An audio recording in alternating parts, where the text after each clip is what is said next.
So chapter 9 has 5 learning objectives. We are going to be focusing today on the first 2. And so let's start. So learning objective 1 basically kind of introduces you to the essentials of budgeting and introduces you to the different components of something called a master budget. So again, a budget is a plan. It's actually a future plan. It is something that needs to get done, but it's not the same as the management function of planning, um, because well, it could be, but it's really planning is a long-term type of thing. Budgeting tends to be focused on the more near term, the month, the quarter, the year. And of course, planning is broad. It doesn't just look at financial issues. It looks at all types of things. Whereas budgets are simply stated in financial terms. Okay. Budgets are very important for communicating what the goals are, how managers need to know how important certain things are. And that's going to be reflected in the budget of the organization, how it plans. Budgets help to inform managers in the organization to help promote efficiency. They're always saying, try to be under budget, which means, this is your budget, but try to squeeze out as much as possible in those plans. And then, of course, we can look at it to, periodically to see if we're performing as we planned. Remember, this is a short-term plan about a future time period. We need to see if we are indeed performing as we planned. And so it can be a control device. When we make budgets, we actually need to look at historical data. We look at last year, the year before, information on revenues and costs and various expenses, so we can have an idea of what the future looks like. Now, once you actually have several budgets in a row, it kind of paints a picture of how things are going, what's reasonable to expect and what's not. Accountants are primarily responsible for presenting these and helping management putting these types of things together. But once it is together, it is a plan, and thus making sure that you understand that the responsibility of making all this work, it lies on management. They are ultimately responsible for make sure things are working out well. There are a lot of benefits to budgeting. It certainly helps us plan ahead because a budget is a future document. We're looking at the next month, the next quarter, the next year. So it's all about planning in the future. It helps us look at goals and objectives so we can evaluate performance. If we're off in any way, shape, or form as we go through the month, the quarter, the year, if we're off, it acts as an early warning system. So because, oh, this is a problem, we need to correct all of this type of stuff. Which means that managers have a greater awareness of the operation of the business and what needs to change, if anything. Okay. What's not a benefit of budgeting? It's not meant for be a disciplinary tool. And so there's a lot of reasons to being over budget or under budget. It really, it doesn't necessarily mean if you can't meet this, your job is on the line, even though as a manager, you really need to do your best to show that you've done that. But there might be really legitimate reasons for a budget being off, and so it's not supposed to be for disciplinary action. But it does coordinate activities. It's an early warning system, and it is a way managers can plan ahead. All right. One of the more important things about budgets being effective is it really it depends on a good organizational structure within the business. And so that structure helps to support um, the responsibilities of and the activities of everything that the business is doing, and thus they can follow the financial footprint much better. So all levels of management are really involved in budgeting to one degree or another. Okay, and so again, if you're going to be a manager at some point in the future, which I'm sure a lot of you will be, or end up in those positions, this is going to be part of your duties as well. Okay, so the length of time for a budget usually no more than 1 year. Okay, although we look at things very similar to periods of time of an income statement, monthly, quarterly, and yearly, but they're usually prepared for no longer than a year. That's the most common. You can have a longer period of time, you can have a shorter period of time, but normally it's 1 year. It's supplemented with monthly budgets and quarterly budgets that are based on that. Some businesses have what they call a continuous budget. So it's always the next 12 months. That's part of the budget. They're always planning ahead. So again, it's the year mark should be what's in your mind. Okay. Very few small businesses, right, in terms of using the budget as a plan, very few small businesses with less than 500 employees, less than 14% of them have a budget or a business plan. And that's not good.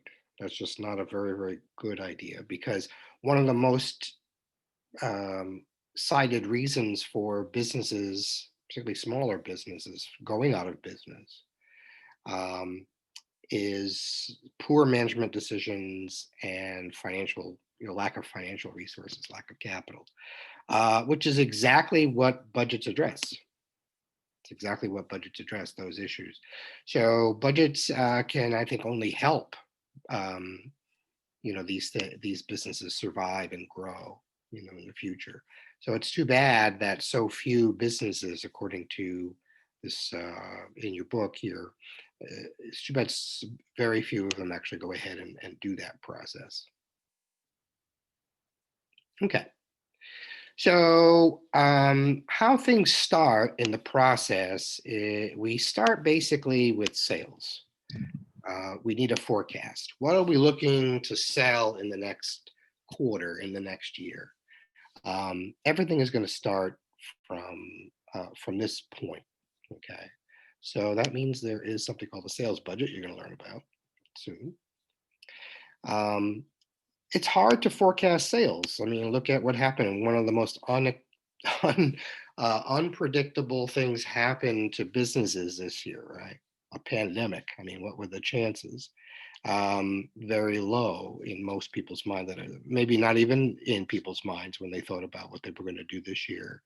But clearly by February and certainly by March, it was clear that this was going to affect sales forecasting, and in a big way. Well, the economy changed. The economy changed, and so everything else changed as well. Okay. And so I think that basically, when people do sit down and do sales forecasting, they are looking at, well, what's the economy looking like for us in the next 6 months to a year? What are the trends in our line of business? What does the market research say? What are we going to need to promote our products to help meet our sales? What type of market share do we have now, and do we expect that to grow or shrink? What about the prices of what we sell? Are they increasing? Are they decreasing? Because that's going to matter a lot to our revenue. And is technology impacting how we make, deliver, sell our particular products or services? And if so, is it going to increase or decrease our ability to do that? So, so sales forecasting is where it all starts, because this is the revenue. This is the revenue. Everything starts with revenue. You've heard me say, you've had me for, most of you had me for financial accounting. You know how I feel. Everything starts with revenue. Okay. Um, how does budgeting affect people in the organization? Well, there are some organizations that actually want everyone's input before they and while they make a budget. That's basically participative budgeting process.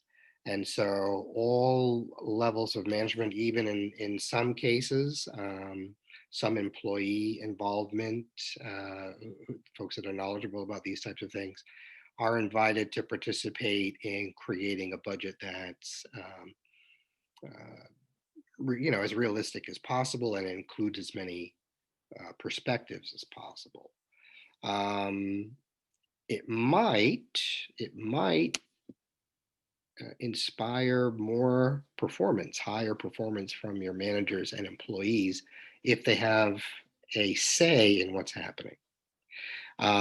But it certainly is going to take a heck of a long time, and you're not going to please everybody for damn sure.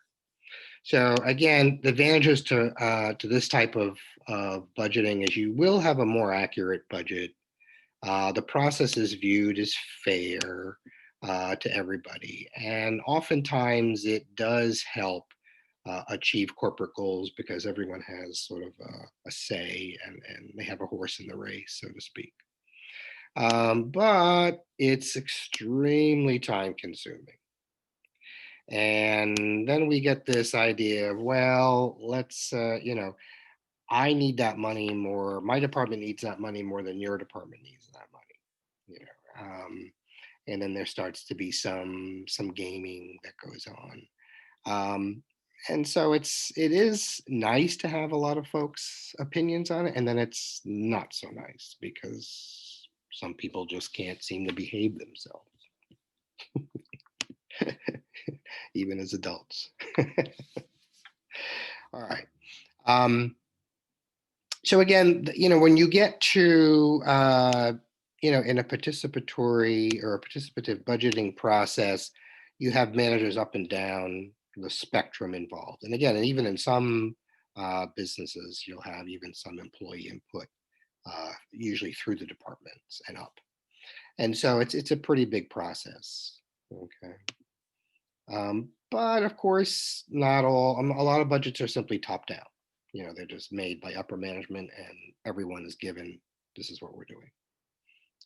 Not always the best way of doing things, but some businesses do that. Okay, so I really think here we're looking at the difference. There's a difference between budgeting and planning. Again, when you're looking at planning, you're looking out 5, 10 years, maybe longer. When you're looking at budgeting, budgeting is simply usually within the year, within the year. The next 12 months, how do things look? Okay, so effective budgeting does not include the top down. Okay, but the top down budgeting does happen. Does happen. All right. So now we go on to actually learning about the budgets themselves. So the master budget is all the budgets in the organization and the business wrapped into one. And we're going to look at those individual budgets that make up the master budget in this chapter. There are two classes of budgets. One revolves around operating, and one revolves around what we call financial budgets, which you'll see in a moment.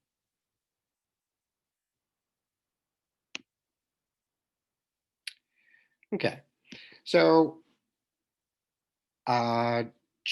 this chapter, the first part in Learning Objective 2, we're going to be looking at how things start, which is with sales. A sales budget is based on a sales forecast. How much are we going to sell? How much money we're going to be bringing in by selling those? Blah, blah, blah, blah. Once that's established, then they need to know exactly what they need to produce. Right? If they plan on selling 2,000 and they only have 100 left, they need to produce at least another 1,900 to meet just the budget for sales forecasting? Well, if they're planning to produce stuff, they're going to need budgets for materials, labor, and overhead. We kind of know this already from the early part. Um, and thus, after the production is done, then we have to go ahead and sell and make sure we have everything covered here. So there's another budget for selling administrative expenses. Then you're going to learn from all this information, there's an income statement that's put together called the budgeted income statement. And you'll learn this in the next class. And then you have all these wonderful financial budgets, which include, what type of investing activities are we going to be doing? Capital expenditures is basically investing activities, more property, more plant, more equipment, things like this. How are we going to manage cash? How does the cash look? Will we have enough cash to meet all the expenses when we have them? Blah, blah, blah, blah, blah. And then we're going to look at the last thing is actually called a budgeted balance sheet, which is also based on this type of information. So it's pretty big. We're going to start with the operating budgets. Today, we're just going to look at a couple of them. We'll save the fun for next time. All right, so the do it exercise number one is simply on terminology. And again, this is in your book, but number one, the very first thing is a sales forecast shows potential sales and the company's expected share of those sales. The next thing is operating budgets are used as the basis for preparing what's called a budgeted income statement that you'll be learning about. The third thing here is the master budget is that set of interrelated budgets that constitute that plan of action. Long-term planning identifies those long-term goals. Again, this is more 5+ years out. Lower level managers are more likely to participate in something called a participative budgeting process approach. And that's a good thing to have at times, but it is time consuming. And then financial budgets focus primarily on the cash resources that they need to fund, the operations and any capital expenditures. So that's the intro. Now comes the actual budgets. If you're in your book, I think it's good for you to have these pages noted here. We're on 367 at this point. I think we just got a new, someone came in. All right. So the sales budget is always prepared first because we have to forecast basically how much revenue we're going to have. All the other budgets depend on the sales budget. Again, revenue is everything. Okay. So we're going to start with the sales budget. After the sales budget, we'll look at production and the direct materials as part of that production. And that's where we're starting and stopping today here with learning objective 2. All right. So the sales budget again looks at what the company is expecting to sell. So here we have the Hayes Company in your book. They expect to sell 3,000 units in the first quarter of the year, and then a 500 unit increase in each succeeding quarter at a sales price of $60 a unit. So look at the, so first of all, you'll notice that this particular sales budget has the 4 quarters listed here, and the annual is listed in the far right column. So it says here that they're going to start with 3,000 units in the first quarter, and they're going to increase that by 500 units each. So 3,000 in the first quarter, 500 more, which is 3,500 in the second quarter, 4,000 in the third quarter, 4,500 in the fifth quarter. Okay. And their selling price is going to remain at $60 per unit. So we simply multiply that, the unit sales by the $60, no change there.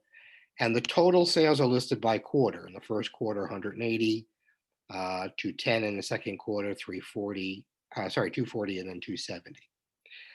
When you total it all up, that's what the year is, right? So when you look at adding the 3,000, 3,500, 4,000, 4,500, that's where the 15,000 comes from. The price is still $60. 900,000 is 15,000 times 60, but it's also 180 plus 210 plus 240 plus 270 as well. Okay. So this becomes our sales for the year. This illustration is at the very top of page 386. So if you want to go to page 368, my bad. Okay. Page 368 at the very, very top. So this is important to know because you're going to be putting a sales budget together. It's relatively straightforward. I don't think it's anything to stress over. But this is the important number here. And again, it's on expected sales and what they think the sales price is going to be at. Okay, very important. All right, so from the sales, we have to do a production budget. We have to do a production budget because we want to know, how many units need to be produced in order to make sure we have enough to sell. If we anticipate selling 15,000 units over the course of the year, well, we better well have those over the course of the year to sell, and then some, because we also need some inventory. And so, that's the first thing we do is the production budget here. We look at the sales budget clearly to see how many units we need to sell. And then we're going to look at any desired change we have in the ending finished goods inventory. Okay, we have to have some ending inventory. It is realistic to say we should have some ending inventory. All companies carry some level of ending inventory. It's just a matter of deciding or estimating, as they say, how much ending inventory we should have. Okay, so if you take our sales units that we are going to sell in our sales budget, that's what we've expected to do. You add that to any inventory that you want to have at the end of the period. Okay, you take this larger number, subtract out your beginning inventory. You probably have some finished goods already there. And what's left are all the units you need to produce. Okay. This illustration is on the bottom of page 368.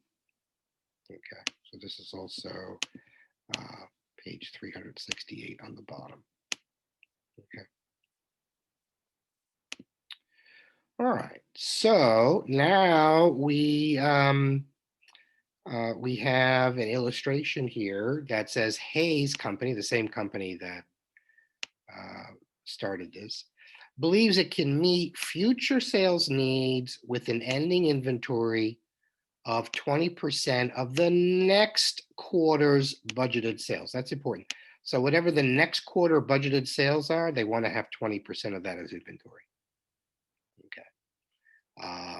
And so let's see how we read this. Okay, here's the production budget for the same year. Again, the quarters, 1, 2, 3, and 4 quarters are here. And so the very first thing that we look at here is the expected sales. And this was from the budget, the sales budget, right? We're going to start with 3,000 sales, and then every quarter it's going to go up by 500. So this information here comes from that earlier illustration that we had on the sales budget. Okay. We are going to add to that the desired ending inventory, which is 20% of the next quarter's budgeted sales volume. So we're going to add 700. Why? Well, because if you take 30, this is next quarter, 3,500, 20% of that is 700. So this is the desired ending inventory at the end of that first quarter. This 800 is 20% of the 4,000. Okay. And so that's where they get this 20% of 800 is 20% of 4,000. 900 is 20% of 4,500. Okay. And we're going to keep assuming that in the next, there is an assumption that the next quarter sales, the first quarter of 2018 here would be 5,000. And so 1,000 is 20% of 5,000. So that's where they get this. So here's the total desired units. These are the number of units they must have each quarter. 3,700 in the first quarter, 4,300 in the second quarter, 4,900 and 5,500, right? Well, they have some finished goods inventory that they will need, that they will already have, they'll subtract out. We already know they had 600 from the previous year. That was given to us in the book. We have here, as you notice, the 700 is going to drop down. This 800 is going to drop down here. The 900 is going to drop down here, etc. So we don't need to make those. What we need to make is the difference. And so we have to produce 3,100 units in the first quarter. We have to produce 3,600 units in the second quarter. Difference between these two. We have to produce 4,100 units in the third quarter. The difference between these two. And 4,600 in the fourth quarter. That's the difference. So we need to produce 15,400 units. It's the number of units we got to make this year. Okay. So this illustration here is on the next page, page 369. Okay. So what I meant by this 600 is this was for the previous, again, this is 2017, quarter 1, 2, 3, 4. We're assuming a 2018 quarter here and a 2016 quarter that ended here. And that's where these numbers are coming. That's where that number came from. That's where that number came from. Okay. 20% of. So,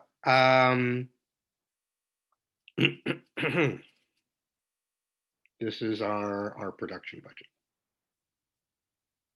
You will be doing one of these.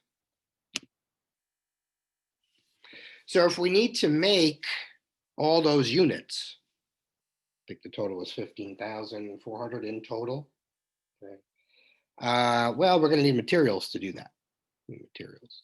So that means that the next step is a direct materials budget. So we need a bunch of materials to make all those types of things. And so we look at both the quantity and the cost of those materials that we need to purchase. And the formula for this is listed again on the bottom of page 369. That shows us we're going to start with what amount of units we are required to produce, okay, plus our desired ending inventory for this, minus our beginning units for direct materials. And that's the amount of direct materials we need to purchase. Okay. Need to purchase. So let's see how this looks like.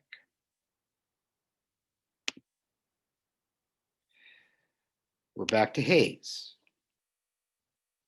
So because they're very close with their suppliers, Hayes maintains an ending inventory of raw materials equal to 10% of next quarter's production. Okay, so that's their ending inventory of raw materials is 10% of the next quarter's production. The manufacturer of each right ride requires 2 pounds of raw materials, and the cost per pound is $4. Let's assume that our desired ending direct material will be 1,020 pounds at the end of the fourth quarter. And thus we are preparing what's called a direct materials budget. If you want to turn the page, page 370. Okay. So if you go over to page 370, you will see illustration 9-7. So let's take a look at this. Okay, this is our direct materials budget.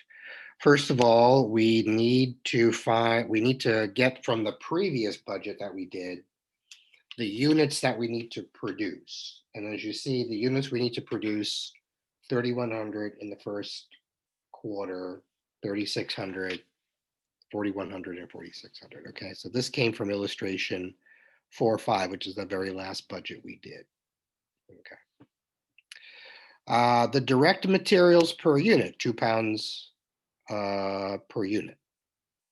So the total pounds we need to produce is the amount, the units times 2. Okay. Units times 2.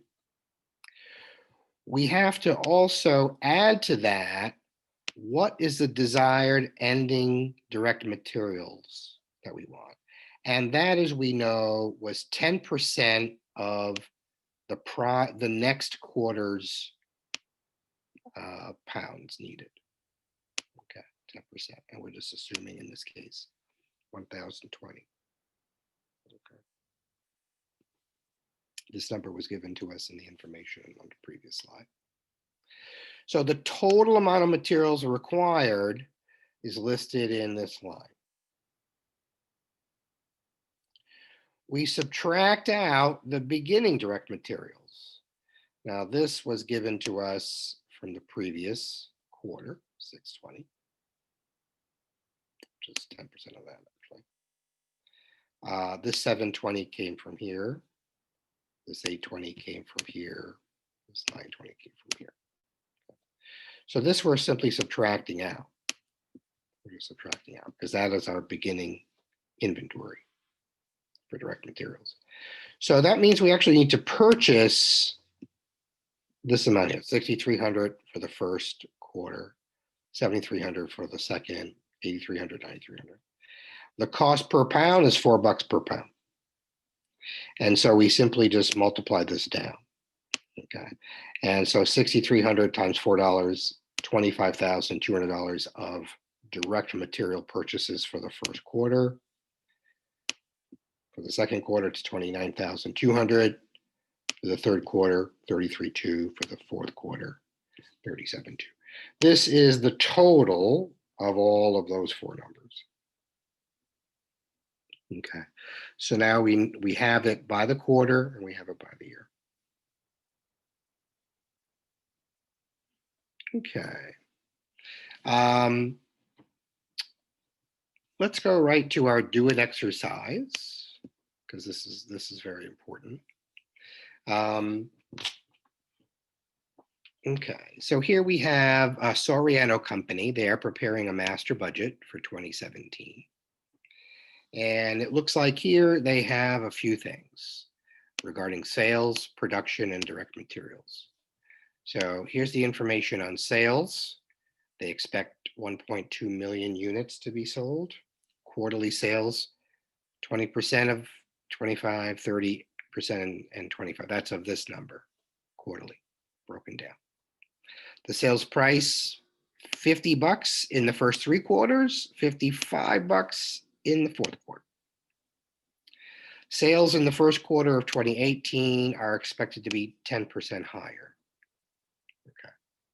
So if you just look at the sales budget, and we're doing one at a time, you have 4 quarters.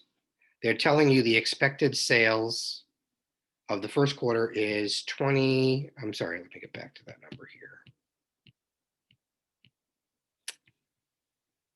20% of the 1.2 million units are going to be sold in the first quarter, 25% in the second, 30% in the third quarter, 25.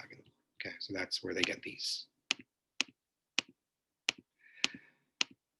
So 240,000 units at $50 a unit, 12 million bucks in the first quarter. 300,000 units at $50 each is 15 mil. 360,000 units at $50 each is 18 mil.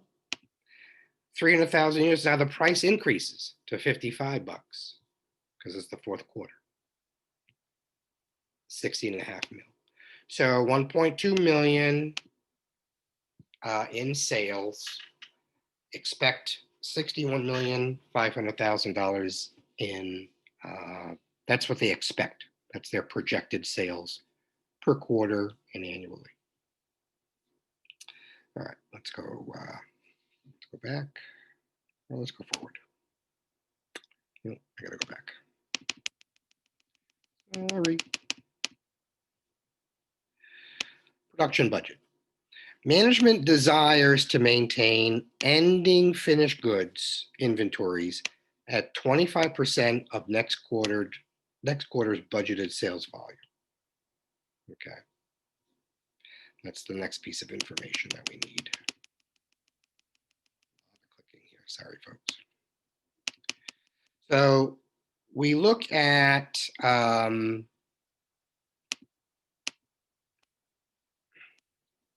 order to make sense, I'm going to release the numbers here so I can explain. So here we get the expected sales. These numbers come right from the previous budget, right?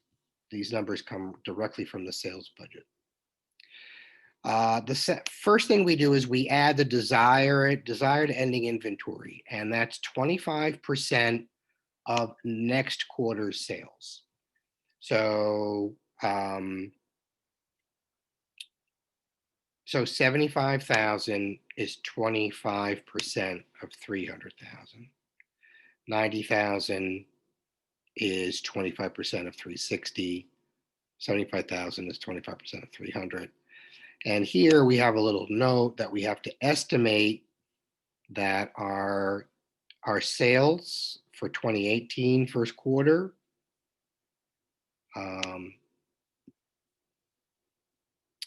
is going to be 264 times 25% is the 66,000.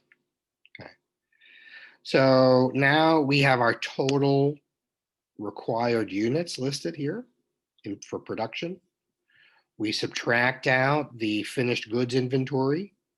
Now for this particular, we have been given an estimate based on 240,000 from the previous quarter. And so we're going to subtract out the 60,000 here. That gives us 255 for production.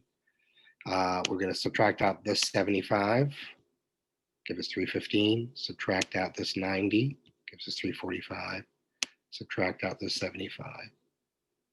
So we're going to do a lot. We're going to be producing 1,206,000 units of that. So what is the direct materials that we need to produce all of that? That's the very last thing. And I'm going to go like rapid speed here back to our instructions. Direct materials. Each unit requires 3 pounds at a cost of $5 per pound.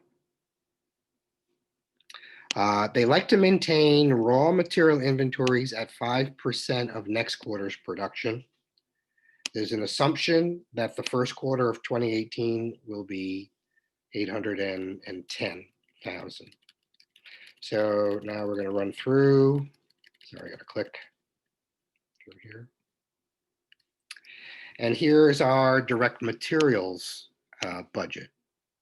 The units that need to be produced, we get from the previous budget. Multiply by 3 direct materials per unit, 3 pounds, number of pounds we need. We add in the desired ending pounds, okay, which are given to us here as 5%, right, of the next. 5% of the next. That's why this is given to us here as a note. Okay. That's the total amount of materials that are required. We subtract out the beginning direct inventory. So this here was given to us as a footnote based on the information earlier. And then these are going to be brought down here because these are going to be the ending inventory. And then the beginning inventory, rather. That gives us the amount of materials we need to purchase at the price of $5 each. And so this is how the total for each quarter, how much it's going to cost us for direct materials, and the total for the year.